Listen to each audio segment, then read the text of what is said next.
ఎన్నికలను బహిష్కరించేవాళ్ళు, ఎన్నికలకు దూరం ఉండేవాళ్ళు ప్రజాస్వామ్యవాదులు కాదు. వాళ్ళకు ప్రజాస్వామ్య నమ్మకం లేనట్టే.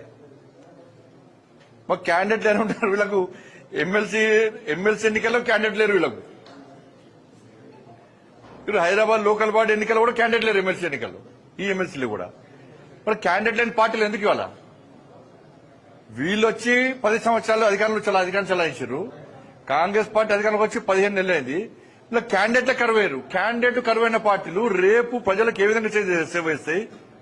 వీళ్ళు 5, 10 ఇంకా 4.5 సంవత్సరాలు ఏ విధంగా అధికారంలో ఉంటారు? వాళ్ళు తిరిగి అధికారంలోకి ఏ విధంగా వస్తారు? బీఆర్ఎస్ పార్టీ క్యాండిడేట్ కరువైన వారు. అందుకే మొన్న జరిగిన ఎమ్మెల్సీ ఎన్నికల్లో ప్రజలు ఈ 2 పార్టీలకు గుణపాఠం చెప్పారు.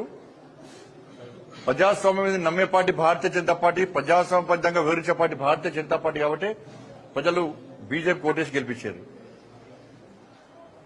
లోకల్ బాడీ ఇలా Hyderabad local body elections MLC ఎన్నికల్లో కూడా ఇలా గౌరవ కార్పొరేటర్లకు అప్పీల్ చేస్తున్న బీఆర్ఎస్ పార్టీ, కాంగ్రెస్ పార్టీ విప్పులు ఏం పనిచేయ. ఇంకా 6 నెలలే.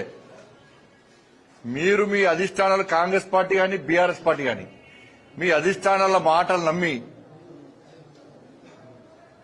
మీరు ఎంఐఎంకు సపోర్ట్ చేసే ప్రయత్నం చేస్తే, ఓటింగ్ కు రాకుండా ఉండే ప్రయత్నం చేస్తే మీ డివిజన్లలో హిందువులు మాత్రం నెక్స్ట్ ఎన్నికల్లో మిమ్మల్ని ఓడగొట్టడం ఖాయం.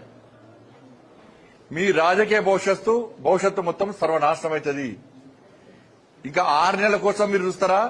నెక్స్ట్ భవిష్యత్తు చూస్తారా? మేమైతే వదిలిపెట్టాం.